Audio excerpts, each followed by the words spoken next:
Structure of atom, Dalton's theory. ডাল্টনের পরমাণুবাদের গুরুত্ব ও প্রয়োজনীয়তা। দেখো, পদার্থের গঠন সম্পর্কে সুনির্দিষ্ট বৈজ্ঞানিক ধারণা সর্বপ্রথম পরমাণুবাদ থেকে পাওয়া যায়।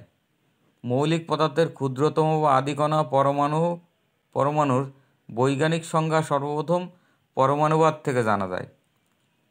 স্ট্রাকচার অফ অ্যাটম সম্পর্কে বা পদার্থের গঠন সম্পর্কে সুনির্দিষ্ট বৈজ্ঞানিক ধারণা সর্বপ্রথম পরমাণুবাদ থেকে পাওয়া যায়।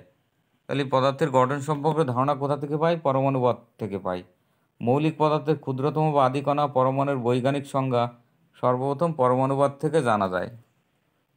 বিভিন্ন মৌলিক পদার্থের পরমাণুগুলি কী নিয়মে পরস্পর যুক্ত হয়ে যৌগিক পদার্থের ক্ষুদ্রতম কণা গঠন করে তা পরমাণুবাদ থেকে জানা যায়। বিভিন্ন মৌলিক পদার্থের পরমাণুগুলি কী নিয়মে পরস্পর যুক্ত হয়ে যৌগিক পদার্থের ক্ষুদ্রতম গঠন করে তা পরমাণুবাদ থেকে জানা যায়। মৌলিক পদার্থের পরমাণুগুলি রাসায়নিক বিক্রিয়ায় অবিভাজ্য কণারূপে অংশ নেয়। পরমাণুবাদের এই সিদ্ধান্ত থেকে পদার্থের নিত্যতা সূত্র এবং অন্যান্য রাসায়নিক সংযোগ সূত্রগুলি সহজে ব্যাখ্যা করা যায়।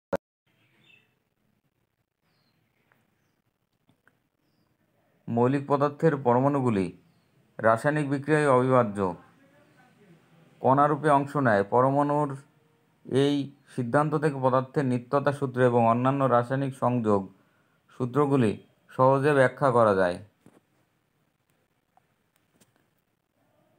একই মৌলের পরমাণুগুলির ওজন ও অন্যান্য ধর্ম অভিন্ন। পরমাণুবাদের এই তত্ত্ব থেকে বিভিন্ন উৎস থেকে উৎপন্ন হলেও একই মৌলিক বা একই যৌগিক পদার্থগুলির ওজন এবং অন্যান্য ধর্ম একই কেন তার ব্যাখ্যা পাওয়া যায়। যৌগের সংকেত নির্ণয় করা এবং রাসায়নিক বিক্রিয়াকে সংকেত ও সমীকরণের সাহায্যে প্রকাশ করা সম্ভব। দেখো, পরমাণুবাদের উপর ভিত্তি করে বিভিন্ন মৌলের আপেক্ষিক ওজন হিসেবে মৌলিক পদার্থের পারমাণবিক তত্ত্বের ধারণা করা এবং তা নির্ণয় পদ্ধতি আবিষ্কার সহজ।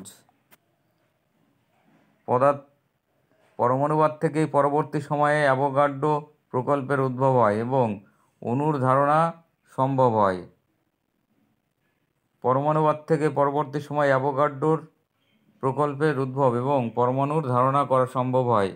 দেখো, অ্যাভোগাড্রোর সংখ্যার মান 6.023 এবং 10⁻23। পরমাণুবাদ এবং অ্যাভোগাড্রো প্রকল্প থেকে সমস্ত রাসায়নিক বিক্রিয়াগুলি ব্যাখ্যা করা সম্ভবপর হয়। দেখো, পরমাণুবাদ এবং অ্যাভোগাড্রো প্রকল্প থেকে সমস্ত রাসায়নিক বিক্রিয়াগুলি ব্যাখ্যা করা সম্ভবপর হয়। এভাবে ডাল্টনের পরমাণুবাদের উপর ভিত্তি করে রসায়ন একটি সুসংবদ্ধ বিজ্ঞানরূপে প্রতিষ্ঠিত হয় এবং বিজ্ঞানের এই শাখার উন্নতির প্রসাদ গড়া সম্ভব হয়।